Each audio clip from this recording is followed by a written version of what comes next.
What's up guys, David here, and the iPhone 6s has had itself quite the year when it comes to speed tests. It started off by beating the then speed test champ in the Galaxy Note 5, and then went on to beat the Nexus 6P, the Lumia 950 XL, the Snapdragon variant of the Galaxy S7, the Exynos variant of the Galaxy S7, which beat the HTC 10 and LG G5, and then most recently it defended its title against the OnePlus 3. And today it has come full circle, going up against the successor to the phone that it started off against in the Galaxy Note 7. Taking a look at the spec sheet, the Note 7 is packing the Snapdragon 820 processor with 4GB of RAM, while the iPhone 6s has Apple's dual-core A9 chip to go along with 2GB of RAM. Will the Note 7 take back the speed test title that the Note 5 lost, or will the iPhone 6s pull off what has never been done here at PhoneBuff and go undefeated in its lifecycle? On your mark, get set, go! Alright, so both phones jump right into the first row of system apps, taking a selfie as they make their way onto the gaming row, with the Note 7 having a split-second lead over the iPhone 6s as each phone works on loading up Asphalt 8. But as we've seen the iPhone do time and again, that split-second lead has been obliterated, with the iPhone 6s passing the Note 7 in Asphalt 8 and already finishing up with Angry Birds. So early in the speed test, the iPhone 6s has already built itself a nice little cushion, now being more than a full app ahead of the Galaxy Note 7. And it doesn't look like it's going to slow down at all, with the iPhone just ripping through Photoshop Mix and getting ready to work on Lapse It, where each phone will have to create a time lapse from the same exact video file. So bad news for the Note 7 is not only is it digging itself further in a hole as it struggles on Photoshop Mix, but the iPhone's dual-core A9 chip has proven to be faster than the 820 in Lapse It. So the iPhone continues to add on to its lead as it is just about done working on Lapse It and looks to move on to ESPN. Alright, so as the Note 7 finally starts working on Lapse It, the iPhone begins working on Netflix. So only a few more apps are left in this first lap for the iPhone, and man, it has built itself a huge lead over the Note 7. Probably one of the biggest leads I've ever seen on a speed test here at PhoneBuff. And I don't know if the iPhone is done adding onto it, with it finishing the first lap with a time of 1 minute and 21 seconds, while the Note 7 is still working on Lapse It. So we may just end up seeing the impossible here, with the iPhone having a shot at lapping the Note 7. All it has to do is keep enough apps open in the background, and so far it's had every single app ready to go. So the iPhone is closing in, with it having both Photoshop Mixed and Lapse It open as it does ESPN, and it's lapsed the Note 7, passing it in Netflix and finishing the second lap with a bang with a total time of 1 minute and 51 seconds. So a complete blowout by the iPhone 6s. We'll go ahead and fast forward the Note 7, where it took 13 seconds longer to finish the first lap than it took the iPhone to finish both laps. The Note's total time came in almost a full minute later at 2 minutes and 49 seconds, so disappointing results for the Note 7, amazing performance by the iPhone 6s, making it the winner and still PhoneBuff style speed test champ. Thank you guys for watching, and as always, I'll see you in the very next episode. Phablets are considered the titans in the mobile space. That's due to their incredible girth and the vast features packed into them, which is probably why they continue to be in circulation. In the space right now, there are arguably two that will be scrutinized more over than most. The iPhone 6s Plus is still helping to diversify Apple's smartphone portfolio, but the Note 7 is shaping up to be the phablet to beat as we head into the fall season. While they both have their own set of specifications and features, we've quickly managed to spend a little bit of time with the two.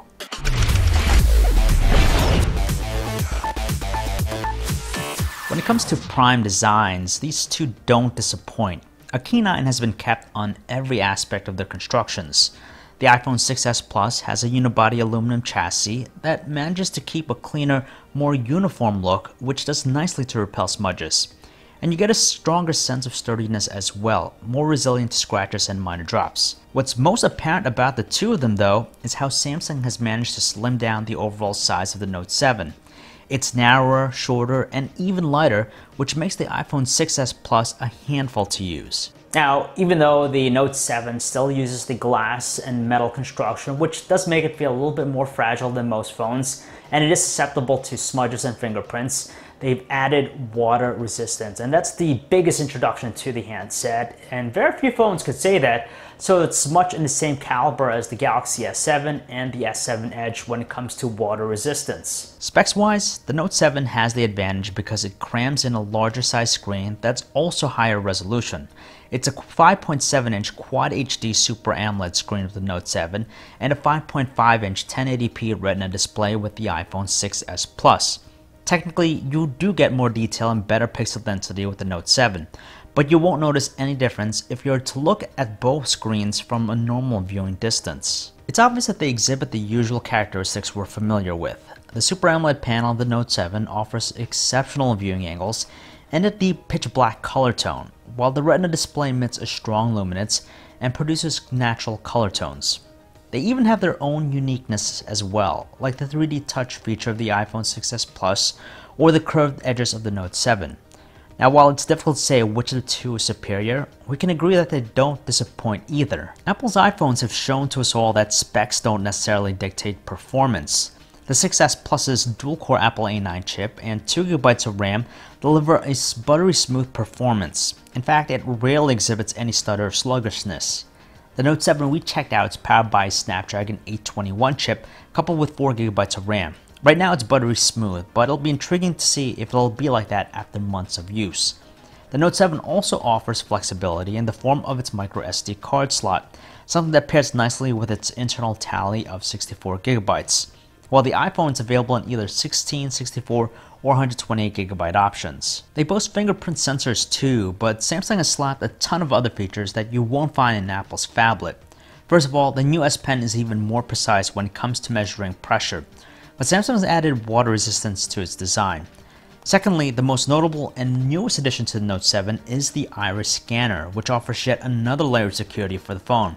And lastly, you have the heart rate sensor and wireless charging with the Note 7. Again, those are features you won't find in the iPhone 6s Plus. Apple and Samsung have solid reputations when it comes to their cameras. The iPhone 6s Plus's 12-megapixel iSight camera has proven to be a significant contender with its all-around performance. In low-light situations even, it has excelled in producing sharp-looking images. Meanwhile, the Galaxy Note 7 is fashioned with a slightly tweaked 12-megapixel camera, which features an even wider f1.7 aperture lens, and that's still paired with optical image stabilization. Knowing that the S7 line has been great with its camera performance, you could pretty much expect and guarantee the Note 7 to follow in the same path as well. Simplicity and straightforwardness is something that's evident with iOS, and it's partly why people like it so much. You don't need to be a rocket scientist to figure it out. However, the Note 7 is unchallenged when it comes to meeting the demands of power users. TouchWiz hasn't changed dramatically with this iteration, but its true multitasking functionality and all those useful situations when the S Pen proves to be invaluable proves exactly why the Note 7's customized Android experience is unrivaled. To Samsung's credit, they've added several new things to the Note 7 that continues to widen the gap. From its new water-resistant construction to the addition of the iris scanner and the new S Pen functions, the Note 7 doesn't disappoint. What will matter the most, though, between the two is pricing.